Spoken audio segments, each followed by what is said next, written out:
down to the coast and the swamps of the river Delta. It was early 1800s when news started filtering in of fortunes to be made somewhere in the dark continent. Companies were formed and business expeditions initiated. Like any business, it had its teething problems. There were violent skirmishes with locals, treacheries, betrayals, hostile takeovers, mergers and acquisitions, and eventually the British company known as the Royal Niger Company emerged. No price was too much to pay for a monopoly over this business. Competition was killed off by lowering prices on the case of King Jaja Opobo, who had set up his own trade network and was shipping palm oil into Britain. He was lured onto a British warship and shipped into exile on charges of obstructing commerce. It was, however, impossible for this company to hold its own against the state-supported protectorates of France and Germany, and so the British government initiated a hostile takeover by revoking the Royal Niger Company's charter, which had granted them exclusivity over their business interests and enabled them to raise funding. The Royal Niger Company was thus forced to sell all its business and all its assets, which included the territories and peoples in it, for the sum of £865,000 to the British government. The British government executed a quick merger of the small Niger Coast Protectorate, which they already controlled, with the newly acquired territories and called them the protectorates of northern and southern Nigeria. They eventually rebranded again and called the new company Nigeria. We, who were first called a business, are now called a people. But the same spirit of lies, cheating, stealing, get rich quick, fortune hunting, slavery, land and power grab, which reigned in the Royal Niger Company, still reigns in the company or people called Nigeria. And Jabez was more honorable than his brethren, and his mother called his name Jabez, saying, because I bear him with sorrow. And Jabez called on the God of Israel, saying, Oh, that thou wouldest bless me indeed, and enlarge my coast, and that thine hand might be with me, and that thou wouldest keep me from evil, that it may not grieve me. And God granted him that which he requested. The constant ringing of the phone 3 nights ago woke me up, and my agitated doctor friend just launched into his business without realizing he had interrupted my sleep.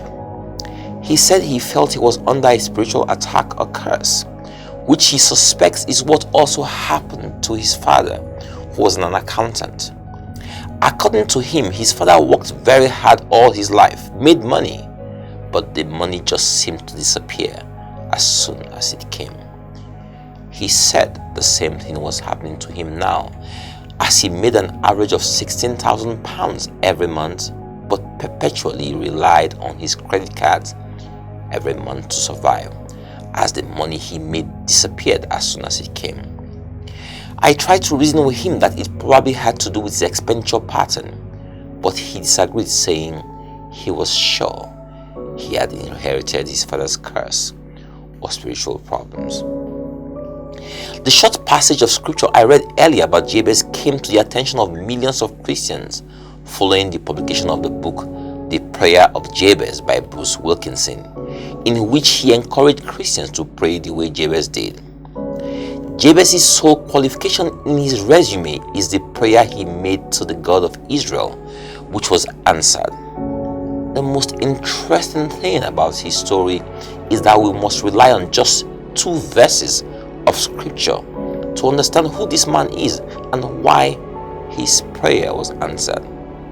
Beyond his prayer being answered, Ezra, the writer of Chronicles, was tracing genealogy back to Adam and talking about the main stories of the Old Testament and the characters involved. You see, the tribe of Judah had been in Babylonian captivity for 70 years as a punishment for idolatry and disobedience to Yahweh. So the writer was trying to remind them of who they were, their origins, and why they shouldn't give up hope. Then the genealogy is abruptly interrupted to talk about Jabez and his prayer. Before his prayer, he's introduced as being more honorable than his brothers, and that his mother called him Jabez because she bore him in sorrow. Jabez means pain, grief, sorrow. Why would any mother give her child that name? Some have suggested that it was a painful pregnancy. Others have said she had him outside of marriage, since she was the one naming him in a tradition that saw men giving names to their children. Why will she extend her pain to her innocent son? You see, names are important. They are spiritual and prophetic. So you can imagine anytime his name was called, you prophesy pain and remind him of sorrow. This was his life. A life of awful experiences through no fault of his. He couldn't help who he was or how he acted, because it seemed his life of misery and pain was assured. So he said a prayer of deliverance. The prayer was simple but deep. He said, God, bless me abundantly and enlarge my vision of myself so that I can see myself the way you see me. He also said, lay your hand of guidance on me so that when you bless me, I don't run away because I know my character. And finally, he said, keep me away from evil. He didn't say keep evil away from me. No.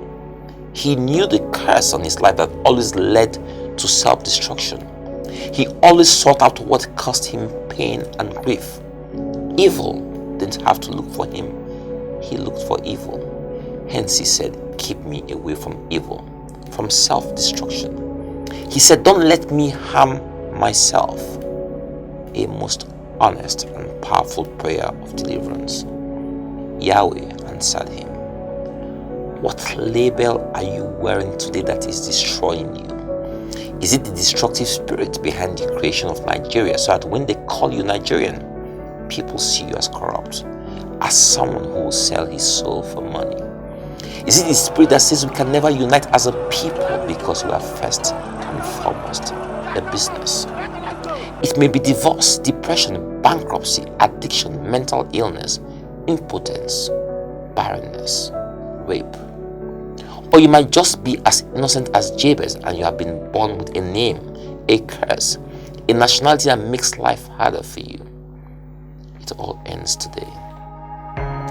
Where you have been doesn't have to determine where you end up. What you are called doesn't have to be who you are. Your story doesn't have to define you anymore. Jabez was called pain, but the more the pain, the more the grief. Your pain or misfortune is a stepping stone to your blessing. In this company called Nigeria, you can either be an asset or a liability. It's your decision. I won't ask you to say the prayer of Jabez because we have a mediator who already said that prayer on our behalf. He became a curse to cancel all curses for those who believe. His name is above all pain. Your job today is to take his name and accept the deliverance that comes with your salvation. You are now the family of Christ. God bless you all. How great